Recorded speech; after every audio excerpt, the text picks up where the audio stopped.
ভালো আলেম যারা, দিন শিখেছে যারা, তাদের তুলনা দিয়েছে রাসূল সাল্লাল্লাহু আলাইহি সাল্লাম আকাশের নক্ষত্রের সাথে।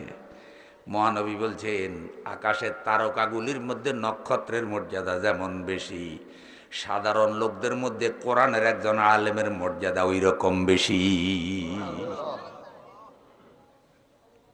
নক্ষত্রের সাথে কেন তুলনা করলেন? নক্ষত্রের তিনটা বৈশিষ্ট্য। একটা বৈশিষ্ট্য হলো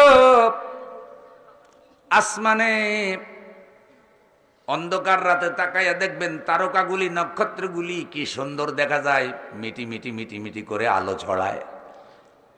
আল্লাহ যেন বান্দাদের জন্য আকাশটা ডিজাইন করে দিয়েছে, মানে নক্ষত্রগুলি আকাশের সৌন্দর্য।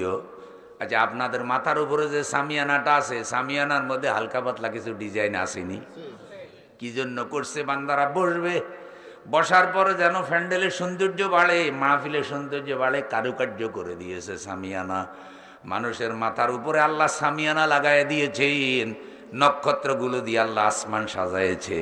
আল্লাহ রসুল সাল্লাল্লাহু আলাইহি সাল্লামের উদাহরণটা দেখেন, তারকাগুলি যেমন আসমানের সৌন্দর্য, আলেমরা তেমন জমিনের সৌন্দর্য। আল্লাহ কোরআনের হকপন্থী আলেম দিয়া জমিন সাজাইছে, জমিনের কারুকার্য করেছে আমাদের আল্লাহ। এই হকপন্থী আলেম যখন রাস্তা দিয়ে হেঁটে যায়, মাটি তার জন্য দোয়া করে। তলবুল ইলম যখন কোরআন হাদিসের সহি ইলম শিক্ষার জন্য মাদ্রাসার দিকে রওনা হয়, গাছের নিচে দিয়ে গেলে গাছ তার জন্য দোয়া করে। নদীর পাড়ে দিয়ে গেলে, পুকুরের পাড়ে দিয়ে গেলে পুকুরের মাছ, নদীর মাছ দোয়া করে। এমনকি আল্লাহর নবী বলছে গর্তের পিঁপড়া পর্যন্ত দোয়া করে।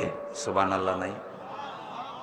তাহলে গর্তের পিঁপড়ার দোয়া পায়, নদীর মাছের দোয়া পায়, পুকুরের মাছের দোয়া পায়, মাটির দোয়া পায়, গাছের দোয়া পায়। কে? যে কোরআনের হক এলেম চর্চা করে, এলেম নিয়ে কাজ করে, কোরআনের এলেমের দাওয়াত দেয়, দরসুল কোরআন দেয়, কোরআনের আলোকে সমাজ গঠন করার জন্য, পরিবার গঠন করার জন্য, সমাজ গঠন করার জন্য, জীবন গঠন করার জন্য, কোরআনের নূর দিয়ে সমাজ, দেশ, রাষ্ট্রকে আলোকিত করার জন্য সার্বক্ষণিক যে কাজ করে, সে পুরা সৃষ্টি জগতের দোয়া পায়। আর জালিমেরা তাকে হিংসা করে, তার উপরে জুলুম করে। ডিম শক্তিশালী খাবার, ডিম ফসলি খান যাইবনি।